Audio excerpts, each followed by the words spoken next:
It was a quiet weekend afternoon when my best friend, Lucas, and I decided to continue our shared hobby of exploring abandoned buildings. For years, we had bonded over the thrill of finding forgotten places and uncovering the secrets they held. We weren't vandals or thrill seekers looking to destroy property. Instead, we saw ourselves as urban explorers with an appreciation for history. On this particular day, Lucas had found a new location, a remote, dilapidated house on the outskirts of town. From the single grainy photo online, it looked relatively untouched, unlike the spray-painted ruins we often stumbled upon. The house was perched on a hill, surrounded by dense woods. It seemed like the perfect place to explore. We loaded up Lucas's car with our usual gear: flashlights, gloves, a camera, and snacks. The drive to the house took over an hour, winding through narrow country roads that grew increasingly desolate. As we neared the property, the dirt driveway came into view, lined with overgrown bushes and leaning trees. A large, weathered "No Trespassing" sign was nailed to one of the trees at the driveway's entrance. Lucas and I exchanged a glance. "Definitely abandoned," he said with a grin. It wasn't our first time ignoring a sign like that, but this one seemed more foreboding than usual. We parked the car at the base of the driveway and walked the rest of the way up. The house loomed larger as we approached, its once white paint now faded and peeling. The windows were broken, the shutters hung askew, and the front door was barely hanging on its hinges. The moment we stepped inside, the stale, musty air hit us like a wave. The house smelled of rot and mildew, with a faint chemical tang that neither of us could place. Sunlight streamed through the broken windows, illuminating the chaos within. Furniture was overturned, papers and books lay scattered on the floor, and shards of glass were everywhere, crunching under our boots. "This is going to make for some great photos," Lucas said, pulling out his camera. We began exploring, moving room by room.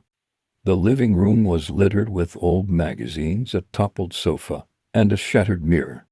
The kitchen was even worse. Cabinets hung open, their contents spilling onto the countertops, and the floor was sticky with some unidentified grime. The house had an eerie stillness, as though it had been frozen in time mid-disaster. After thoroughly inspecting the first floor, we decided to head upstairs. The staircase was narrow, and every step creaked ominously under our weight. As we ascended, we noticed the glass. The entire staircase was covered in shattered shards, glittering in the dim light. "Careful," I said, stepping gingerly to avoid slipping. At the top of the stairs, a long hallway stretched out before us, lined with closed doors. We opened the first cautiously, finding empty rooms filled with junk and graffiti. The third door was different. It was closed and locked. Lucas jiggled the handle. "Think there's anything good in here?" he asked. I shrugged. "Only one way to find out." He leaned into the door with his shoulder, and it gave way with a loud crack. The smell hit us first, pungent and acrid, like a mix of chemicals and decay. Inside, the room was small and cluttered, with jars and bottles scattered across a table. The makeshift lab looked like something out of a bad crime drama. "What the hell is this?" I muttered, stepping closer. Lucas picked up a jar filled with a cloudy liquid. "Looks like someone's been busy," he said, his tone uneasy. It didn't take long for us to piece it together. This wasn't just an abandoned house. It was being used as a meth lab. As we stood there, trying to make sense of what we'd found, we heard the unmistakable creak of footsteps on the glass-covered stairs. Lucas froze, his eyes wide. "Did you hear that?" he whispered. I nodded, my heart pounding in my chest. We hadn't seen anyone on our way in. Whoever was here now hadn't come with us. We killed our flashlights and crouched low, hoping the darkness would hide us. The footsteps grew louder, closer. Then they stopped, just outside the door. The door creaked open, and a man stepped into the room. He was tall and gaunt, his clothes hanging loosely on his skeletal frame. His face was covered in sores, and his eyes were wild, darting around the room until they landed on us. "Who the hell are you?" he snarled, raising a rifle. I couldn't find my voice. Lucas stammered something about not meaning any harm, but the man wasn't listening. His grip on the rifle tightened as he stepped closer. "Get up," he ordered, motioning with the gun. We obeyed, our hands raised. My mind raced as I tried to think of a way out. The man gestured for us to move, forcing us out of the room and down the hallway. As we descended the stairs, the glass crunched beneath our boots, echoing in the silence. I glanced at Lucas, his face pale and tense. We both knew this wasn't going to end well unless we acted fast. When we reached the front door, the man shouted, "Stop!" He grabbed my arm, yanking me back. That's when Lucas acted. He threw himself at the man, knocking him off balance. The rifle clattered to the floor, and I didn't hesitate. I grabbed it and ran. "Go!" I screamed, bolting toward the door. Lucas was right behind me. We sprinted down the driveway, the man's enraged shouts echoing behind us. I didn't dare look back, focusing only on putting as much distance as possible between us and the house. We reached the car and sped away, our hands trembling on the wheel. It wasn't until we were miles down the road that we finally stopped to catch our breath. "We have to call the cops," Lucas said, his voice shaking. I nodded. There was no way we could let this go. When the police arrived at the house later that night, they found the man and his accomplice hiding in the basement. The makeshift meth lab was dismantled, and the property was secured. The officers commended us for reporting it, but I couldn't shake the guilt. We had walked into something dangerous, and barely made it out alive. That night marked the end of our urban exploration days. The thrill of discovery was no longer worth the risk. Lucas and I still talk about that day, replaying the events and wondering what might have happened if we hadn't escaped. For anyone tempted by the allure of abandoned places, remember this: not everything is as empty as it seems.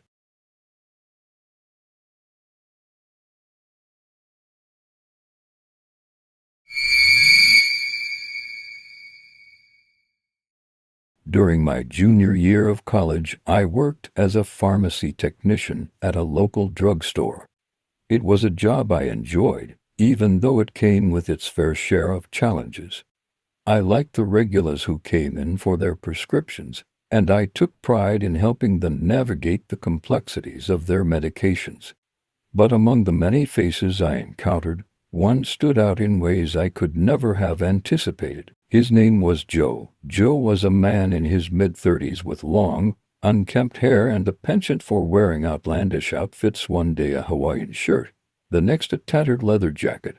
His appearance was memorable, but it was his behavior that truly caught my attention.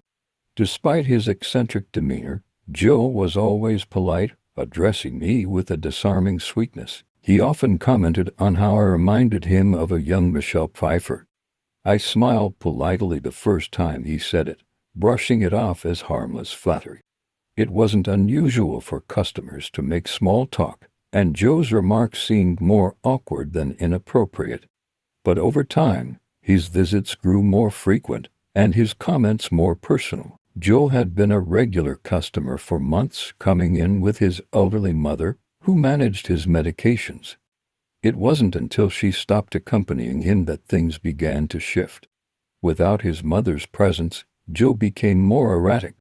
He lingered at the counter longer than necessary, often talking to me about subjects that made me uncomfortable. My hair, my smile, my future. "I could see you in LA," he said one afternoon, his eyes fixed on me. "You'd fit right in with the stars." "Thanks, Joe," I replied, trying to keep my tone light. "Do you think about acting?" "You've got the look for it," he continued, oblivious to my discomfort. I gently redirected the conversation to his prescription, trying to maintain professionalism while feeling the growing unease in my gut. Joe's mother returned one day looking frazzled as she handed over his prescriptions. "He's not doing well," she admitted, lowering her voice. "He's refusing to take his antipsychotics, and it's affecting him." I nodded, unsure how to respond. It wasn't my place to delve into a customer's personal struggles, but her words lingered. Joe's behavior escalated in the weeks that followed. He began arriving more frequently, sometimes without needing to pick up a prescription. He started asking personal questions: where I lived, whether I had a boyfriend, and what I liked to do outside of work. I deflected as best I could, but his persistence was unnerving. Then came the gifts. One evening, Joe handed me a small, crumpled paper bag across the counter. Inside was a cheap silver necklace with a heart-shaped pendant. "It's for you," he said, his expression earnest. "I saw it and thought of you." I hesitated. "Joe, I can't accept this." His face fell, and for a moment, I feared I had hurt his feelings. But then his smile returned, wider and more unsettling than before. "That's okay," he said softly. "I'll keep it for when you change your mind." I should have reported Joe's behavior to my manager or the authorities then and there, but I didn't. I didn't want to cause trouble or seem dramatic. It wasn't until one Friday night that I realized how dangerous he truly was. It was near closing time, and the store was eerily quiet. I was flipping through a magazine at the counter when I heard a voice. "Michelle!" Startled, I looked up. Joe stood on the other side of the counter, his face pale and his hands trembling.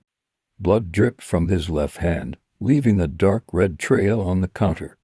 "Joe," I stammered, stepping back. "What happened?" "I wanted to see you," he said, his voice trembling with emotion. My heart raced as I noticed the large hunting knife in his other hand.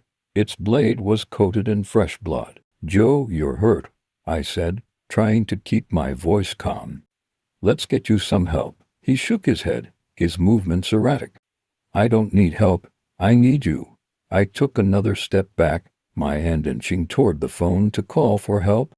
Joe noticed and slammed the knife down on the counter, the metallic clang echoing through the store. "Don't," he warned, his voice rising. The pharmacist on duty, hearing the commotion, rushed over. She stopped in her tracks when she saw the blood and the knife. "Joe, put the knife down," she said firmly. "I just want to talk to her," he said, his voice cracking. Behind him, a small crowd of customers had gathered, drawn by the noise. Joe turned toward them, his knife swinging through the air. "Leave," he shouted. "This is between me and her." The pharmacist whispered for me to go to the storage room and lock the door. My legs felt like lead, but I managed to retreat slowly, slipping into the back room and locking the door behind me. Through the door, I could hear the chaos unfolding outside. Joe was yelling, throwing items from the shelves, and the pharmacist was pleading with him to calm down. I called 911, my hands shaking as I relayed the situation. When the police arrived, they approached cautiously, dressed in protective gear. Joe was still shouting, his blooded hand clutching the knife as he paced back and forth. "Joe, put the knife down," an officer said. "We're here to help you." For a moment, it seemed like he might comply. But then he lunged at one of the officers, screaming incoherently. They subdued him quickly, restraining him and escorting him out of the store. I emerged from the storage room, my legs barely supporting me. The pharmacy was in shambles, shelves overturned, blood smeared across the counter, and the floor littered with broken items. The store remained closed for several days, undergoing a deep cleaning due to the blood contamination. Joe's mother visited us later, apologizing profusely for her son's behavior. She explained that he had escaped from his group home earlier that evening after attacking another resident. Joe was transferred to a more secure psychiatric facility, and I never saw him again. The incident left me shaken. For weeks, I couldn't walk into the pharmacy without feeling a surge of anxiety. I constantly looked over my shoulder, wondering if Joe might somehow return, It wasn't just fear, I felt guilt. I replayed every interaction, wondering if I had unknowingly encouraged his obsession or missed earlier warning signs. I eventually sought therapy to cope with the lingering trauma, and I learned an important lesson. No job is worth ignoring your instincts. If something feels wrong, speak up. Joe was a man in desperate need of help, and while his actions were terrifying, I can't help but feel sorrow for him. His illness had robbed him of control, leaving a trail of fear and chaos in its wake. For anyone in customer service or any profession where personal boundaries can blur, this is a reminder to prioritize your safety. It's okay to set limits, to say no, and to protect yourself. Because sometimes being polite isn't enough.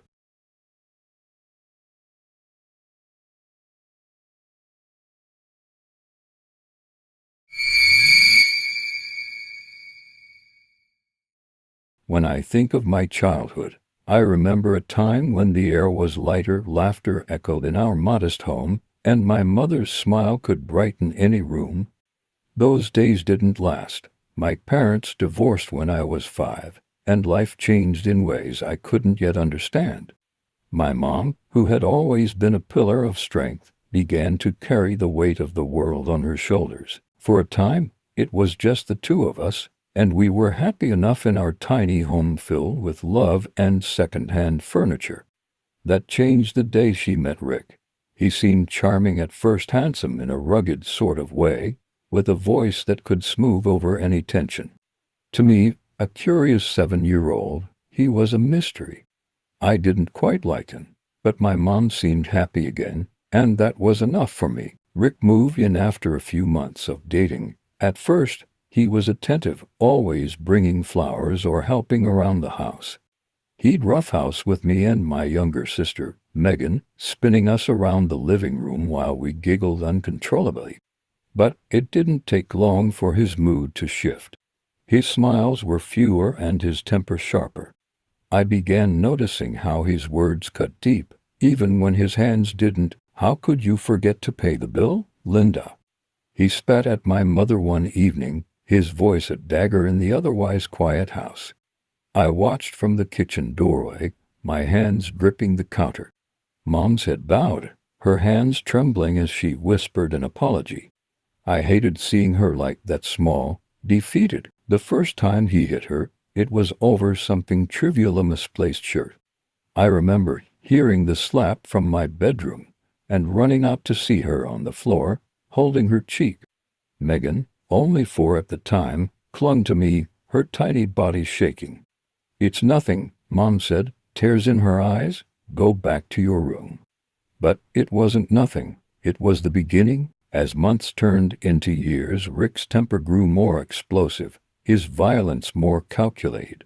He always made sure to avoid leaving marks where others could see. He'd slam doors, punch walls, and sometimes even destroy our belongings. Once, when I accidentally spilled juice on his favorite chair, he grabbed the glass and smashed it against the wall, the shards raining down near my feet. Megan cried, and I stood frozen, apologizing over and over. "Can't you do anything right?" he roared before storming out of the room. I began walking on eggshells, trying to predict his moods. Megan and I learned to stay quiet when he was home, speaking only when spoken to. Our house, once filled with laughter, became a place of whispered conversations and locked doors. The most terrifying night came when I was 11.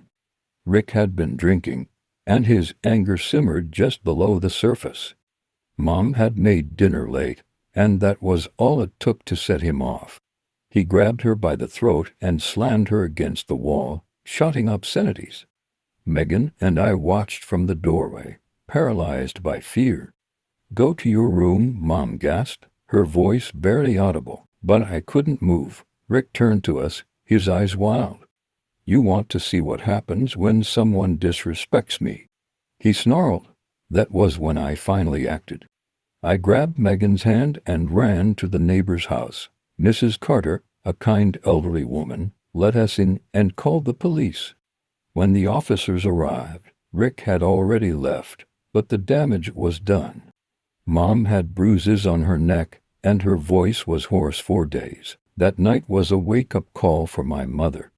She started attending therapy sessions and speaking to domestic abuse counselors in secret. Megan and I stayed with our grandparents next door whenever Rick was particularly volatile. Mom tried to leave him several times, but he always found a way back into our lives, either through manipulation or sheer persistence. It wasn't until a year later, when Rick's rage turned toward Megan, that she found the strength to break free. He had thrown a plate in her direction during an argument. It shattered against the wall, narrowly missing her face. That was it for Mom. She packed our belongings, and with the help of our grandparents, we left in the middle of the night. The days after leaving Rick were difficult. We stayed in a women's shelter for a few months, sharing a small room with other families who had fled similar situations. But for the first time in years, we felt safe. Mom started working again, Megan and I enrolled in new schools, and slowly, the shadows of our past began to fade. Therapy helped, though the scars remained. I often lay awake at night, haunted by memories of Rick's outbursts, the fear in my mother's eyes, and the sound of shattering glass. But I also remembered the strength it took for her to leave, to protect us, and to rebuild our lives. Now, as an adult, I understand how complex my mother's situation was. It's easy to say, why didn't she just leave? But the reality of domestic abuse is far more insidious. Rick controlled every aspect of our lives financially, emotionally, and physically. Leaving wasn't just about packing bags, it was about escaping a web of fear and manipulation. Today, my sister and I advocate for survivors of domestic violence. We share our story not because it defines us, but because it shows others that there is hope even in the darkest of times. My mother, now happily remarried to a kind and gentle man, is a testament to resilience. To anyone living in a house of fear, know this: you are not alone, and there is a way out. It takes courage, and it takes support, but freedom is worth it.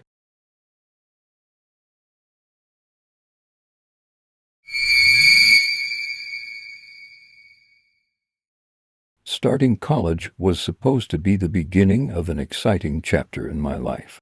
As a shy, introverted freshman, I had envisioned spending my days buried in chemistry textbooks and my evenings forming a small but close-knit circle of friends. The campus, sprawling and vibrant, was a place where I could quietly find my footing, blending into the background. But what I didn't know was that someone had noticed me, a shadow I would come to fear. It started innocuously enough. Tom, a fellow freshman in my chemistry lecture, would occasionally sit behind me. During our first few weeks, I noticed his gaze lingering on me longer than seemed normal. At first, I brushed it off. People stare sometimes, right?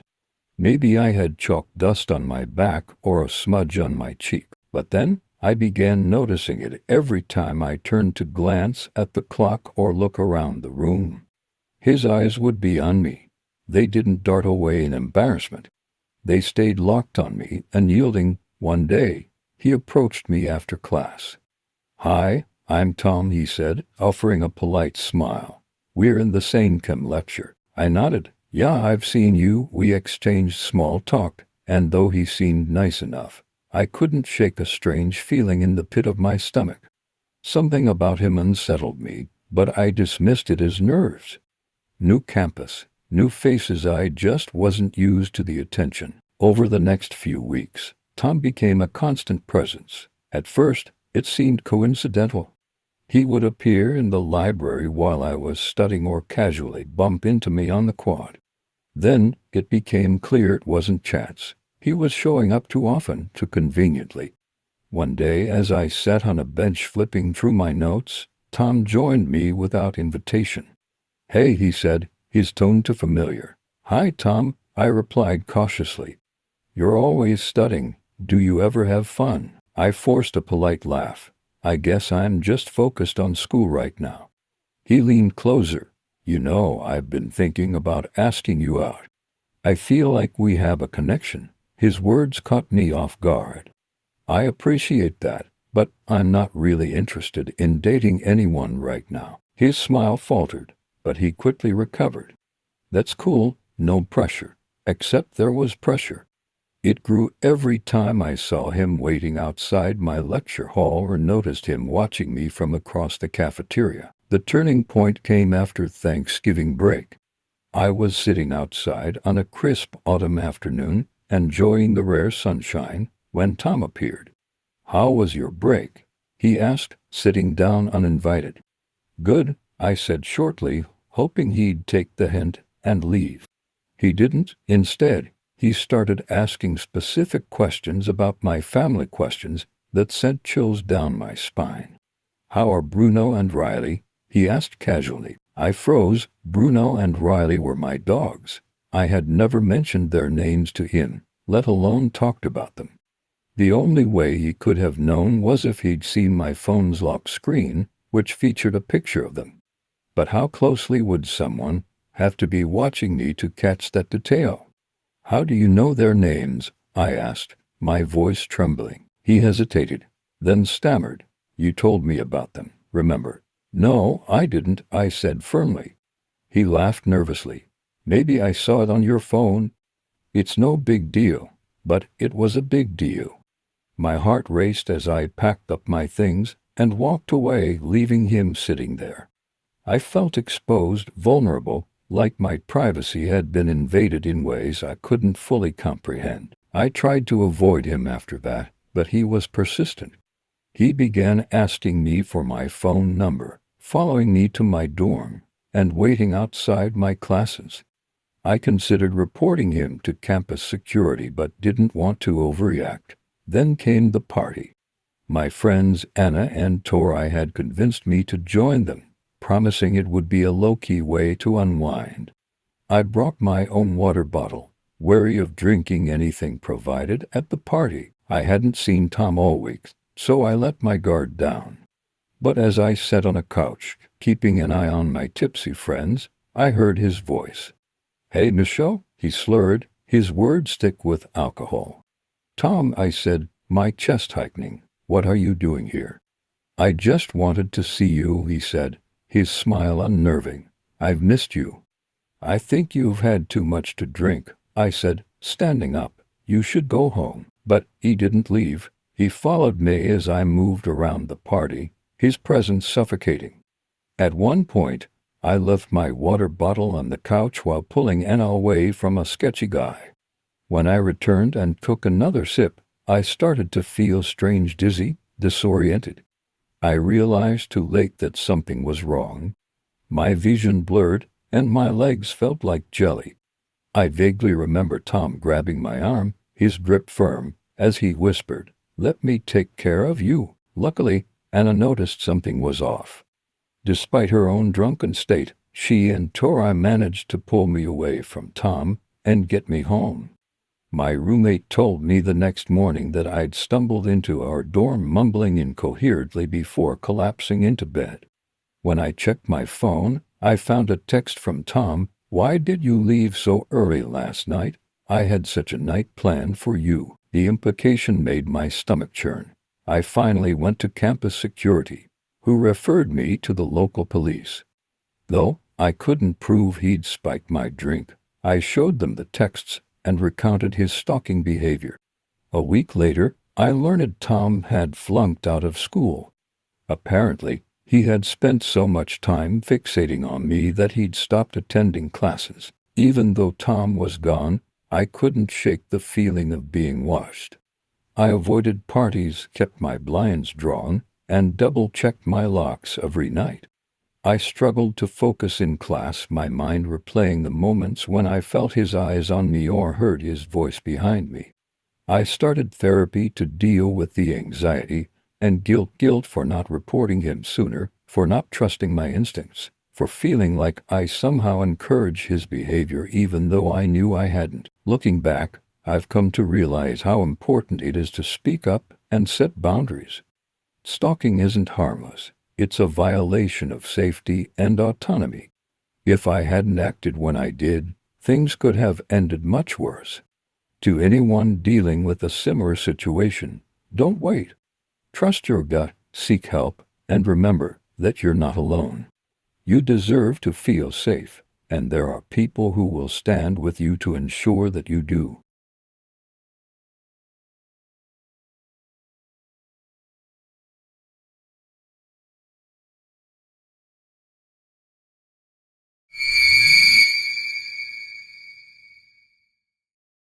Growing up in a quiet suburban neighborhood, life was uneventful in the best possible way. My mother, a single parent, worked tirelessly to provide for my younger siblings and me. She balanced being a loving, protective mother with being the disciplinarian, ensuring we followed a strict routine. Despite her efforts, our lives weren't without their challenges. My younger brother, Ethan, was 10 and my sister, Lily, was 8. Together, we were a close-knit trio, often entertaining ourselves while Mom worked late shifts. We lived on a street lined with modest homes, where neighbors waved from their porches, and the only unusual sound was the ice cream truck on a summer evening. It was a neighborhood where safety felt guaranteed, a feeling that would soon be shattered. It all began on a crisp autumn evening as we drove home from Ethan's wrestling practice. It was late, around 9 p.m., and the roads were quieter than usual. My siblings sat in the back seat, chatting about their day, while Mom hummed along to a soft tune playing on the radio. 10 minutes into our drive, I noticed a gray sedan in the rearview mirror. At first, it seemed unremarkable, just another car on the road. But when we turned onto a quieter street, the sedan followed. It stayed uncomfortably close, its headlights glaring in the mirror. "Mom, that car has been behind us since we left to practice," I said, my voice tinged with unease. Mom glanced at the mirror, her expression calm but her grip tightening on the steering wheel. "Probably just someone heading home," she replied, though her tone lacked conviction. As we turned onto our street, the gray sedan followed. Mom slowed and pulled into our driveway, expecting the car to continue down the road. Instead, it stopped right in front of our house. My mom told us to stay in the car as she stepped out, her body tense with caution. A skinny man, pale and wiry, exited the gray sedan. He wore a plain jacket and jeans, but his demeanor was anything but ordinary. He carried an air of authority that didn't match his disheveled appearance. "I'm an officer," he said, his voice steady but lacking the official tone one might expect. "You were driving recklessly, and I need to take you to the station for questioning." Mom furrowed her brow, her suspicion evident. "I wasn't driving recklessly," she said, her voice firm. "And if you're a cop, I'd like to see your badge." The man hesitated before pulling a badge from his pocket, flashing it briefly. Something about it seemed off. It was scuffed, the lettering faded. My mother's instincts, honed from years of protecting us, kicked in. "If I was reckless, you should call another officer to confirm," she said, edging closer to the car where we were watching anxiously. "And why would you need my kids?" At this, the man froze. He hadn't mentioned us before, yet now he backtracked, mumbling something incoherent. As he stepped closer to Mom, his hand reached into his pocket. My heart pounded as I imagined the worst. Just as the tension reached its peak, the front door of our house swung open, and my dad stepped outside. A former wrestler, with a towering frame, Dad's presence was imposing. "Is there a problem here?" he called out, his deep voice cutting through the tension like a blade. The man stiffened, his eyes darting between my father and my mom. Without a word, he turned on his heel and walked briskly back to his car. "I'll let you off with a warning," he muttered before speeding away. Mom rushed us into the house, locking the door behind us. She hugged us tightly, her hands trembling as she whispered reassurances. We thought the ordeal was over, but 2 weeks later, the gray sedan returned. It was parked near our bus stop when Ethan and I were getting off the school bus. Ethan froze, grabbing my shoulder and pointing toward the car.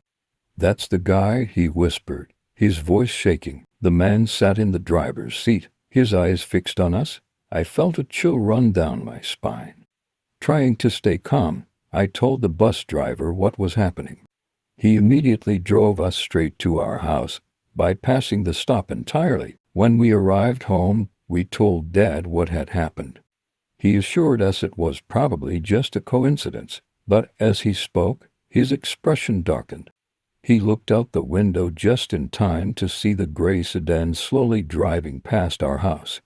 The man glanced toward the house, his eyes locking with my father's before speeding away. From that day forward, our lives changed. Dad began picking us up and dropping us off at school.